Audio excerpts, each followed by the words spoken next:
Okay, so basically we're here in the K-Cal kitchen. This is actually our lunch being cooked. They're making us a lunch. We feel very special, okay? So I want to make the point, first of all, we're talking about the economics of fast food, okay? Now, to be honest, what K-Cal are trying to do is they're trying to deliver fast food, the speed and efficiency of fast food, but obviously they're trying to take the crap out of it, okay? That's their goal. Now, if we talk about the economics, okay, they are going to find it very, very difficult to compete with a fast food giant, and I'll explain why. First of all, when you are dealing with the economies of scale that comes from the biggest of the big, K-Cal are big in Dubai, but on a global scale, they can't be expected to compete with a company that buys tons and tons of meats. That's the first thing. The second thing is that they buy, or one or two crops dominate the entire fast food market. Those crops are corn and soy.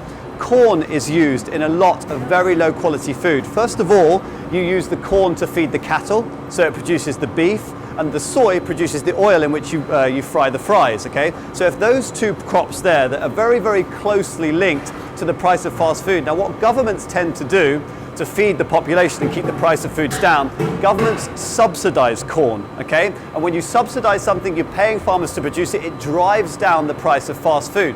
The reason that those calories are cheaper is because those are the ones we're heavily subsidizing. All those snack food calories are the ones that come from the commodity crops, from the wheat, from the corn, and from the soybeans. So what impact does that have on society? First of all, it makes fast food, and I mean dirty fast food, it makes it incredibly cheap.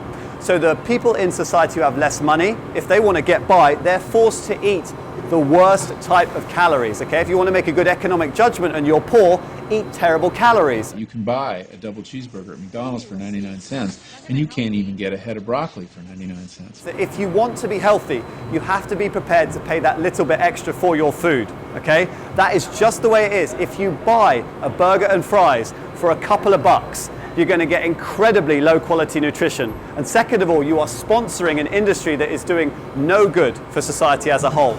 So when you are out and about, try not to make all of your economies on your food. If you're constantly trying to cut your food price down, that will lead you towards worse and worse quality food, okay? Be prepared to pay a little bit extra and you'll get whole foods, natural foods, more healthy foods arriving on your plate, which is why if you look behind us, they've just grilled up some grilled salmon, and they've also grilled up vegetables, and they made it from scratch. That is always going to cost a little bit more than if you chuck everything down a processing line and put it together in a factory rather than a kitchen.